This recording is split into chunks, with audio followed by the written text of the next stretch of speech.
What's up, man? Earl? Good? What's up, Gary? Long time no see. Hey, I remember the article you wrote in Seattle. Yeah, long time no see. You called me the crooked journalist from The Wire. No, I didn't say cricket. I called you the original TMZ. You wrote something that wasn't true. That's what I called you. Still my man, though. Proud 10 of years ago, Proud. man. Never forget.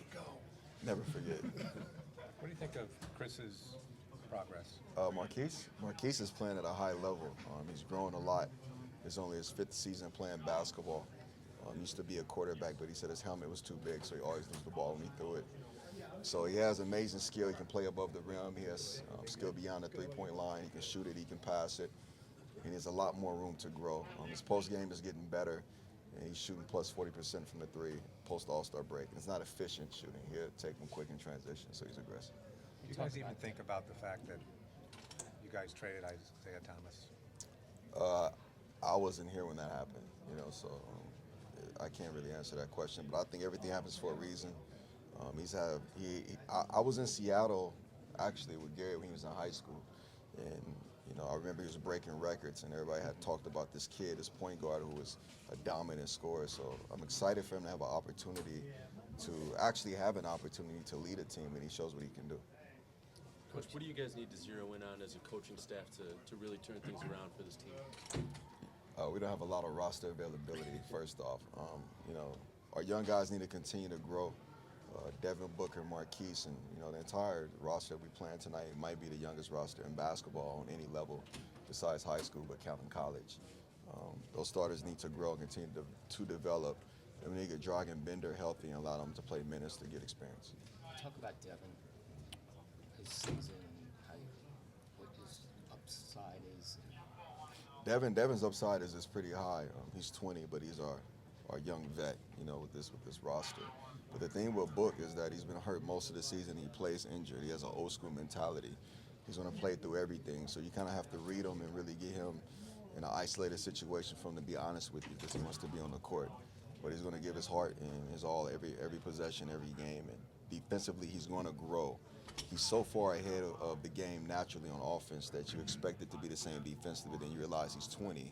And being with KD, when the KD was 20 and a young Russ, you realize guys have to get stronger, and they need time to just grow up physically, and that takes time. Is there any certain area that Devin has grown defensively just throughout this year? He had his spurts and he had his moments, so naturally he's getting bigger, he's getting more physically toned, but he has a long ways to go, and he knows that. He wants to end up being first-team all-defense, so he has a long ways to go, and he knows that. He isn't playing right now, but what have your general impressions been of Brandon Knight since you became the head coach here? Since I became the head coach, when I became the head coach, he was injured, came in, came out. Devin Booker exploded.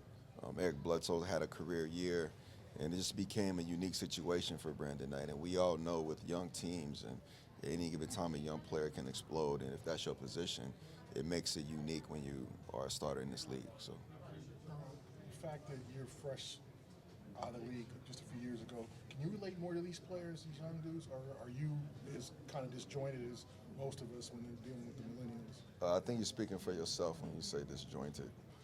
But no, I can relate. I can relate, man. I can relate. We listen to the same music.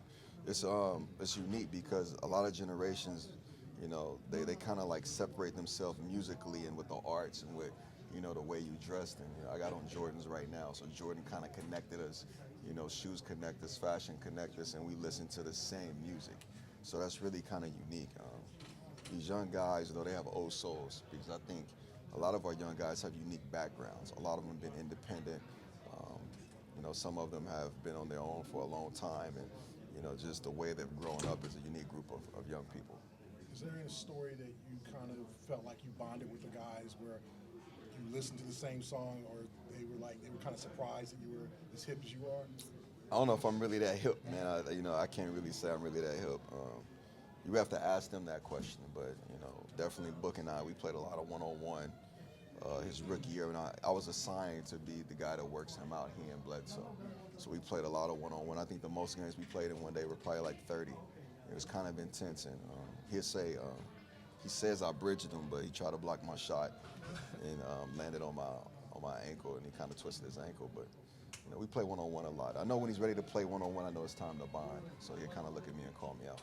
Is Is he as good a shooter as you've seen? I mean, he can shoot. Man, I play with some great shooters. You know, Ray Allen. You know, Kevin Durant. Book is going to be up there though. He has amazing potential. His stroke is textbook, and I think he inspires Marquese to be a better shooter. So he's around great talent. Do you expect to have TJ tonight? I don't think we're gonna have TJ tonight. So you know, we're probably about 8 or 9 in the rotation. Put on the jersey, man. We signed to a 10-day. You got 6 fouls. He was gonna use all of them. So, Coach, Good meal money, right, per diem. word on the UCLA, Kentucky. You know, it's a lot of wagers going on tonight. I should be doing pretty well by the end of the night. You know, tomorrow morning I think I could take everyone to go eat at a buffet. I think I can handle that cost, but it'll be a big game for us tonight. But do Kentucky's possible roster, does that make it even warranted? 2? Yeah. Man, you ain't seen our roster. What you mean 2? Yeah, what, you list Booker and who else? Oh man, Brandon Knight. Brandon Knight. Yeah, got a lot of money on that tonight. You know, they still haven't paid me from last time. It's amazing how they run from that.